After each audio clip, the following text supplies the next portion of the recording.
dire le soutien total, inconditionnel de mon groupe parlementaire, la France Insoumise, à l'action que vous menez et à la détermination que vous avez dans cette législation. Nous avons besoin de vous parce que il y a une chose que nous savons depuis longtemps sur cette réforme des retraites. Nous savons que cette réforme, c'est du vol. Le vol de 2 années de vie des travailleurs. Pourquoi ? Pour pouvoir continuer à arroser les grandes entreprises d'exonération de cotisations sociales, d'exonération d'impôts, d'aides publiques qui font 160 milliards d'euros par an. C'est pour ça qu'ils veulent nous voler 2 ans de notre vie et c'est évidemment insupportable. Et ce que nous savons maintenant en plus, depuis la semaine dernière et le 49.3, c'est que cette réforme des retraites, ils veulent la faire passer en force avec une succession de mesures antidémocratiques.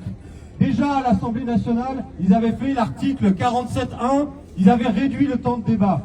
Ensuite, au Sénat, ils avaient fait l'article 44.3 de la Constitution, ils avaient empêché les sénateurs de faire voter leurs amendements. Et là, qu'est-ce qu'ils ont fait la semaine dernière? Ils ont fait l'article 49 alinéa 3, ils ont carrément empêché l'Assemblée nationale, empêché la souveraineté populaire de s'exprimer sur cette réforme des retraites. Alors maintenant, on peut dire une chose très claire, cette réforme des retraites, non seulement c'est un vol, mais cette réforme des retraites, elle n'a pas de légitimité démocratique pour s'appliquer dans notre pays.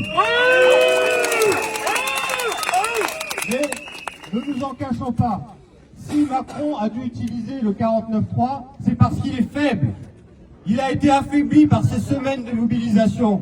Il est au bord de craquer. Et ça, je veux vous le dire avec beaucoup de force. Qui imaginait, il y a un peu plus d'1 mois, que Macron n'aurait pas de majorité à l'Assemblée nationale? Qu'une motion de censure serait votée cet après-midi?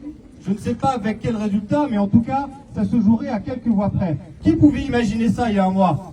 Personne. Et qu'est-ce qui a changé depuis 1 mois? C'est la mobilisation sociale.